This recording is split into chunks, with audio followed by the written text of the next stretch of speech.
Olá, meu nome é Hermana Canales, eu sou advogada de Direito à Saúde e hoje eu quero conversar com você que já passou por uma situação de contratar um advogado que eventualmente venha a contratar ou esteja na dúvida, pensando, ou até mesmo se você tem apenas interesse em saber como é o trabalho da advocacia no dia a dia de uma maneira mais simples, sem juridiquice.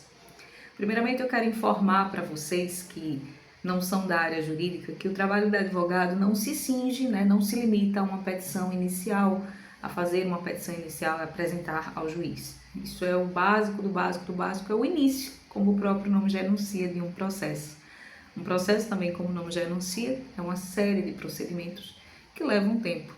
Embora a gente possa antecipar algo ou a gente possa abreviar um processo, independente da situação, é um processo que vai levar sim um tempo. Quanto tempo? Dúvidas recorrentes. Quanto tempo leva? Honorários? É só no êxito? Logo? Como é que acontece?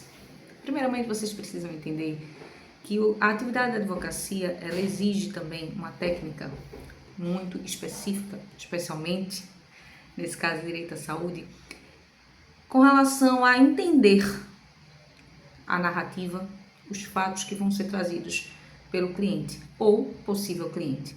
Então, começa de uma reunião, de uma consultoria, na qual vão ser observados todos os documentos, a narração dos fatos.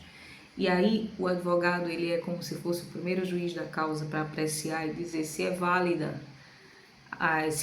o ingresso dessa ação, se há chances, se há realmente um direito sendo violado.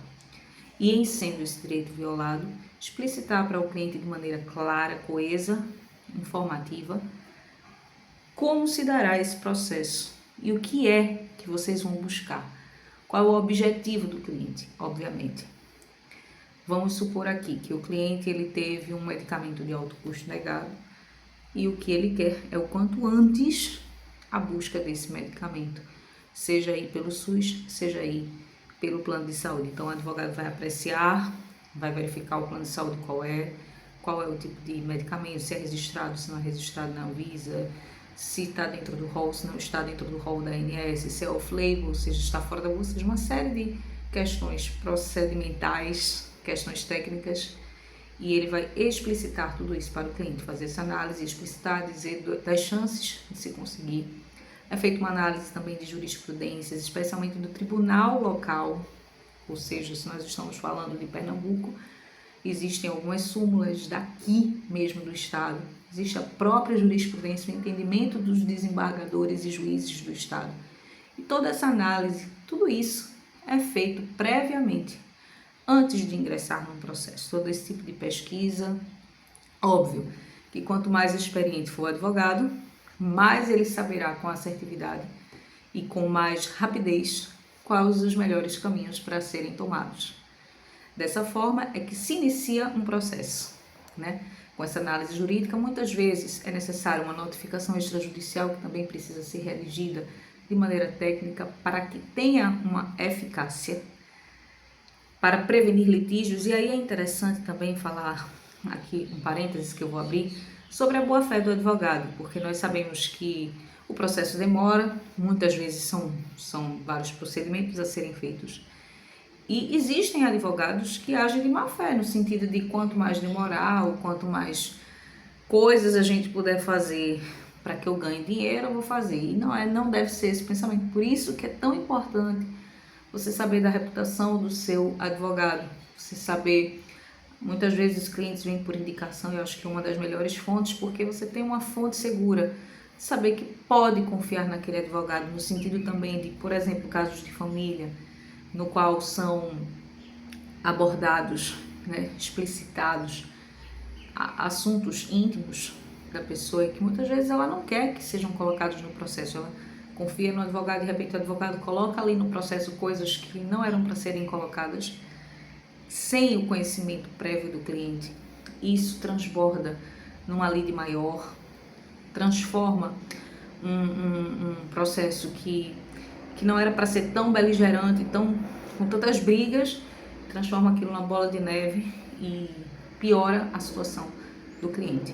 Então, essa questão da boa-fé é extremamente importante. Depois Passadas essas condições prévias, a gente vai para a petição inicial.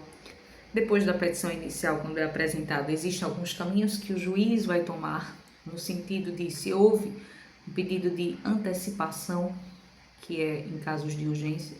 Exemplo aqui, nos casos de saúde, muitos deles são casos de urgência, casos de emergência, que a pessoa está correndo risco de vida, ou, enfim, precisa urgentemente, até para manter a sobrevida, porque nós também precisamos falar sobre sobrevida, que é importante. Quanto mais tempo a pessoa passa em vida, né? Porque tem esses casos de câncer oncológicos que muitas pessoas pensam assim, mas a pessoa já não tem mais muito tempo de vida.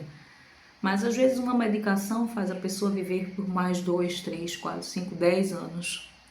Então, assim, a sobrevida também é importante. São anos a presença de alguém. E é muito satisfatório você conseguir satisfazer, né? Você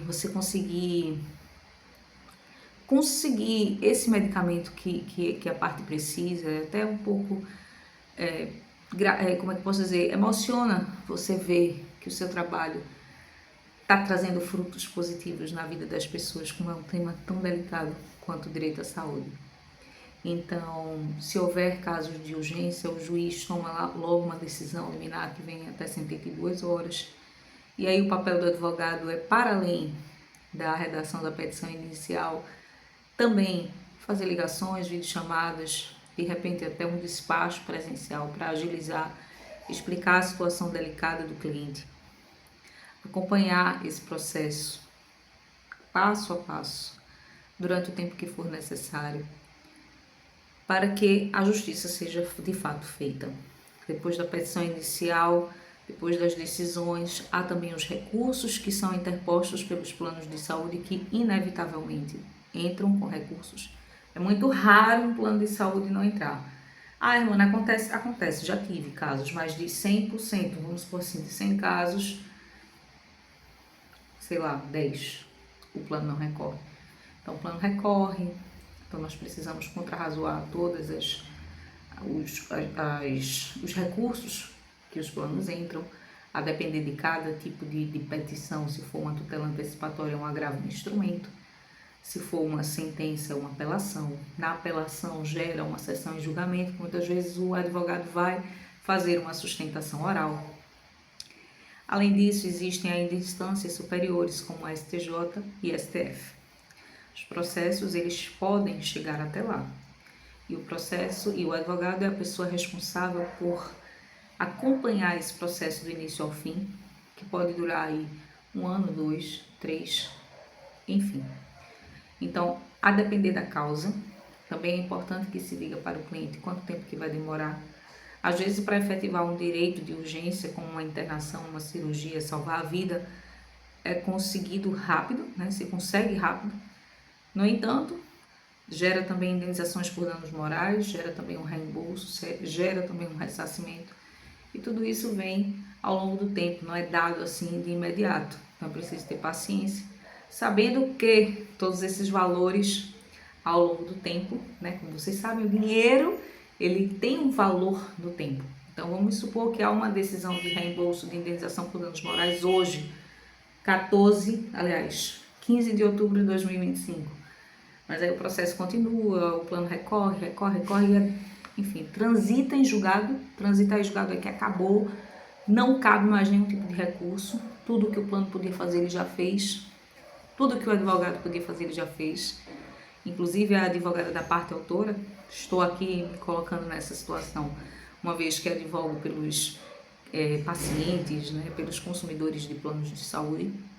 Uma vez que não há mais recursos cabíveis para o plano, esse processo finda, né, acaba, e aí sim é transitado em julgado e a gente pode pedir esse dinheiro. Então, se hoje foi considerado aí um reembolso de 15 mil reais, mais uma indenização por danos morais de 10 mil reais, totalizando 25 mil reais, e esse processo transita em julgado, sei lá, em 2027, esse valor de hoje, quando for pago em 2027, ele vai ser calculado mês a mês, com juros, com a questão da atualização monetária, tudo isso.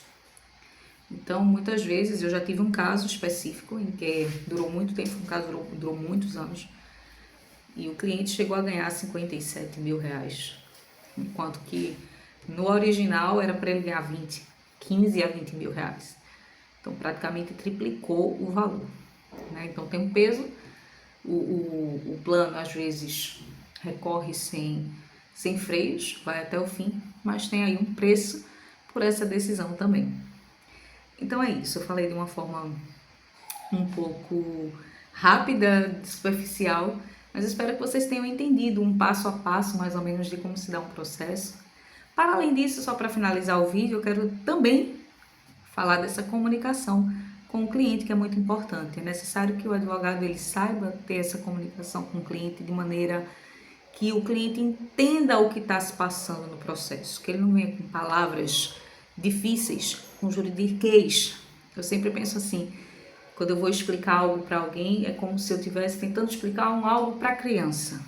Então eu tento ser o mais clara, dou exemplos, explico o mais didática possível para que o cliente entenda passo a passo a informação. A clareza da informação é muito importante. A boa-fé, a verdade, todas essas questões. Para além de como a comunicação vai se dar de fato do processo, do acompanhamento. Toda sexta-feira, vai ser por WhatsApp, vai ser por e-mail, vai ser por telefone, vai ser por videochamada.